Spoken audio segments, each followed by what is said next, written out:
Chegou o dia e hoje a gente vai falar sobre cultura maker. Solta a vinheta!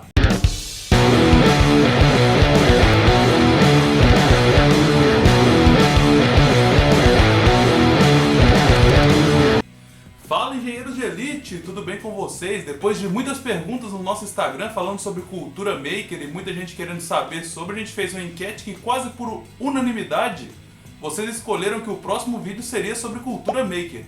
Então, nada melhor do que atender os nossos clientes, não é não? Mas vamos começar do básico. Você sabe o que é cultura maker? Ou já ouviu falar desse termo? Vamos do início. Basicamente, a cultura maker nasceu nos Estados Unidos, né? Só que ela não veio direto de lá com esse nome.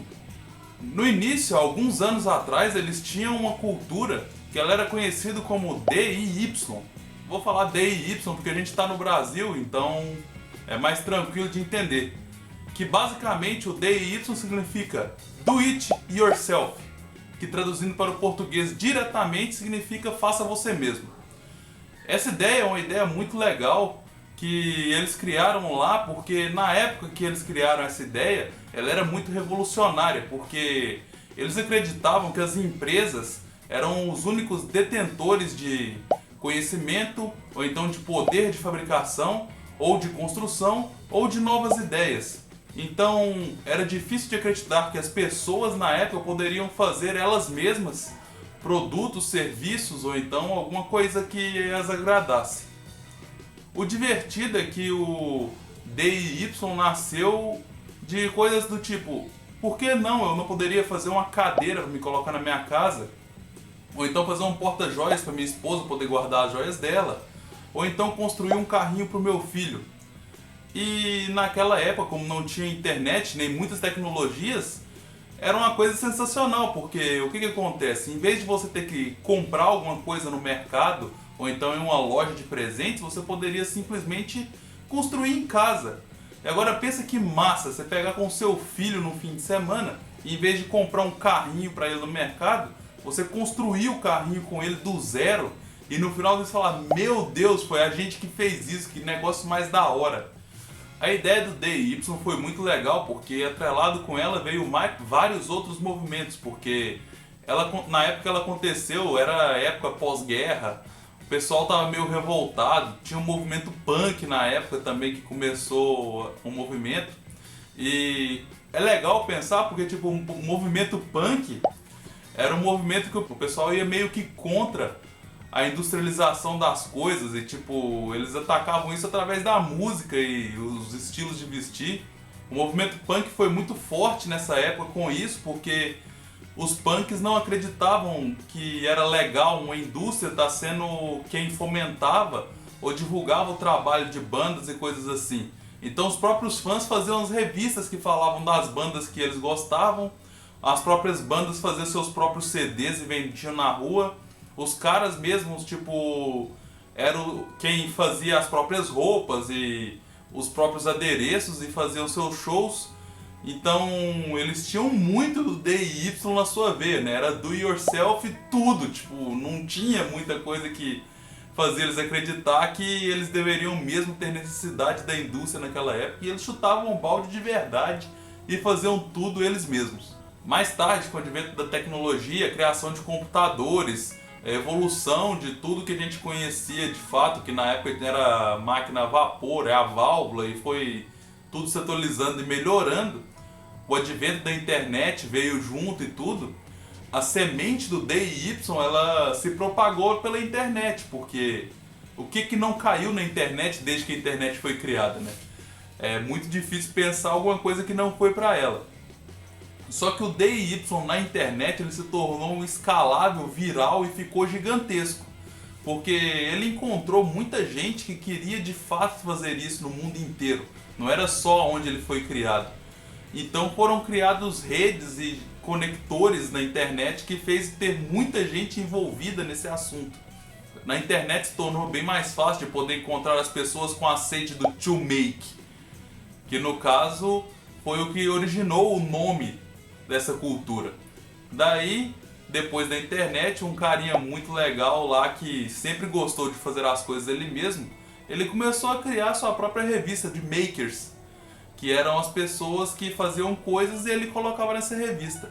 Posteriormente, passou um pouquinho de tempo, ele foi e fez a sua primeira feira maker, que a galera entrou lá e foi mostrar e conhecer também muitas coisas que eles faziam. Isso é sensacional, porque pensa, tipo, você, além de você estar fazendo coisas na sua casa, você conhecer novas pessoas que também têm vontade de fazer isso, e você poder ir em um lugar específico para poder divulgar isso. Isso é muito legal. Mas tudo isso que eu disse até agora só tem relação com a origem da ideia da cultura maker. Então, vamos agora falar de coisas que realmente estão sendo a realidade dessa cultura hoje em dia. Não é nenhuma novidade para o pessoal que está aqui no canal, creio eu, falar sobre impressoras 3D, ou falar sobre cortadoras a laser, ou então falar sobre Fab Labs, que eu vou falar assim porque é muito mais tranquilo de entender que são laboratórios de fabricação. Mas eu quero falar do que a cultura maker está gerando hoje. Eu quero falar de 2 pontos, que um deles eu considero muito bom, porque de fato ela tem feito muitas coisas boas na sociedade. Mas eu quero falar de um que a gente precisa ficar ligado, porque está acontecendo, como sempre, né? Sempre que a gente tem uma rede social, está acontecendo um certo desequilíbrio, vamos dizer assim. O primeiro ponto é que a cultura maker está revolucionando a educação. Por quê? Antigamente, quando a gente estava falando sobre ensinar na escola e falando sobre como eram as melhores metodologias de ensino da época, a gente não tinha coisas palpáveis que a gente pudesse mostrar quando a gente ia falar de algum dispositivo matemático, quando a gente ia falar de algum fenômeno físico ou coisa do tipo. Hoje, nas escolas estão sendo implementados vários laboratórios makers, ou então vários projetos makers que professores de N áreas e de N matérias estão querendo trabalhar juntos nesses laboratórios. E isso é muito legal, porque eu lembro quando eu estava na escola, ver vários colegas meus perguntando para os professores de matemática por que eles usariam lei dos cossenos na vida deles. Ou então por que eles iriam usar geometria na vida deles, sendo que eles não queriam ser engenheiros ou coisa do tipo. E agora, com a cultura maker e com laboratórios que te fazem poder ter aulas práticas, a gente consegue de fato criar não só a explicação para essas perguntas, mas sim fazer com que essas perguntas não existam. Porque em tempo real, na hora que o conteúdo está sendo ensinado, as crianças já conseguem entender que tipo, eu posso pegar a geometria e vou projetar uma peça que eu vou imprimir na minha impressora 3D. Ou então eu vou conseguir cortar essa peça na minha máquina laser. Eu posso conseguir pensar em física, vamos dizer assim, tipo, a troca de calor que vai ter no filamento que vai passar dentro daquela impressora 3D, o quanto ele pode esquentar ou não para poder melhorar ou não a minha impressão, a potência que o meu laser vai precisar ter para poder cortar certo tipo de material, a velocidade que ele vai ter que andar para poder não fazer um corte mal feito, entre N coisas que estão relacionadas com aparelhos, ou então com objetos, ou então com projetos que se pode fazer nesses laboratórios. E é claro, né?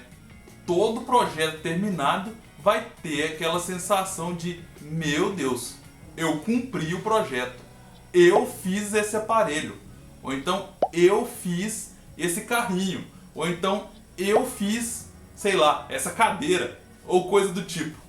Mas vamos lá, agora a gente tem uma situação muito complexa, mas muito mesmo, porque a situação é a seguinte: a cultura maker, sem sombra de dúvida, ela é um grande portal de entrada para a tecnologia.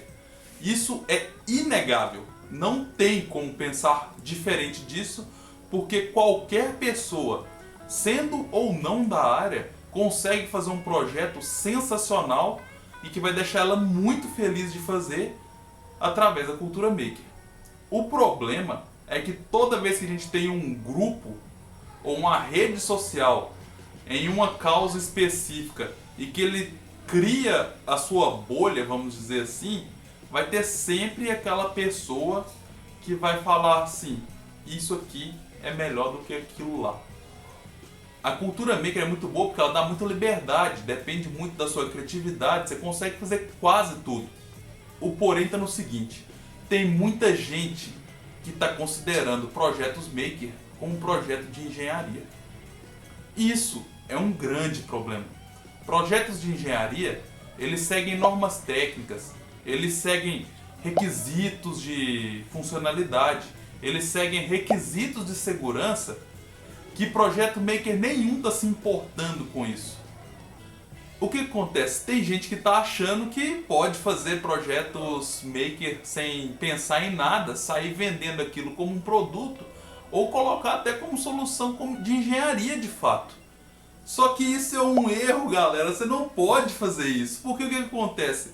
Imagina você fazer um produto para colocar em uma casa, você que não é um engenheiro ou que mal sabe dimensionar alguma coisa, mas você vai na sua casa e faz, sei lá, um interruptor de tomada ou alguma coisa assim, que basicamente é pegar um relé e conectar ele no Arduino e ligar na sua tomada. Você fez o interruptor. O problema é que se você fizer isso completamente errado, o que pode acontecer, e sobrecarregar aquela ligação que você está fazendo sem saber e sem entender o que você está fazendo, você pode causar um curto, botar fogo na fiação ou coisa do tipo. Projetos de engenharia são projetos de responsabilidade. Pessoas têm vidas colocadas em jogo todos os dias quando elas trabalham com projetos de engenharia. Projetos maker não. Eu já vi professores, eu já vi pessoas que não são da área, eu já vi pessoas da área falando coisas como: hoje em dia, hardware é commodity. E aí eu te pergunto, como é que você vai colocar, por exemplo, um Arduino numa empresa em linha de produção para fazer medições ou sensoriamento de alguma coisa num lugar que você não consegue, por exemplo, controlar a temperatura do local ou a vibração? Não dá, é complicado, porque como é que você tem confiabilidade numa placa igual o Arduino que não foi projetada especificamente para aquela solução? Você está colocando ela lá, Deus dará. Eu não estou julgando e dizendo que a placa é uma coisa horrível. Ela é uma coisa muito boa. O problema está nas aplicações, você não pode generalizar tudo. Tem coisa que não dá para fazer. Eu sou um entusiasta da cultura maker. Eu tenho aqui várias coisas que eu gosto de brincar. Tem motor de passo que eu gosto de usar. Eu tenho meu Arduino, que até é bonitinho. Eu coloquei ele dentro de uma case de impressora 3D para poder ficar bonitinho. Mas não dá para você pensar que um projeto maker vai ser um projeto de aplicação industrial, por exemplo. Ele pode se tornar. Só que depois, com a cultura maker, você está apto a fazer protótipos ou fazer idealização de produtos e coisas do tipo. Mas a solução final tem que ser uma coisa controlada. Eu recomendo o seguinte: quando você fez um protótipo e fez um projeto que ele ficou muito bom, procure pessoas que viabilizem aquilo de se tornar de fato um produto. Porque se você vende alguma coisa e bota seu nome naquilo, aquilo agora é responsabilidade sua. E eu não estou tentando desestimular ninguém aqui a entrar no mundo maker. Eu quero muito que todo mundo que está nesse canal participe, porque é muito divertido. Só que eu estou falando é que não tente fazer disso uma coisa que não é. Entre, cresça, se desenvolva, aprenda, mas tenha em mente as limitações. Como tudo na vida tem suas limitações. Você tem que obedecer, chegar nessas limitações e, se for o caso, você extrapola essas limitações, mas extrapole da maneira correta. Não vai inventar alguma coisa que possa te fazer algum tipo de mal, fazer mal para alguma outra pessoa. Tenha responsabilidade. Se inscreva no canal, é grátis. Curte, compartilhe e ativa o badalo. Desse jeito você ajuda a gente a levar a inclusão tecnológica e o conhecimento para mais pessoas. Outra coisa, não deixe de comentar o que você consertaria no mundo e o que você gostaria de ver nesse canal. Tchau, engenheiro de elite!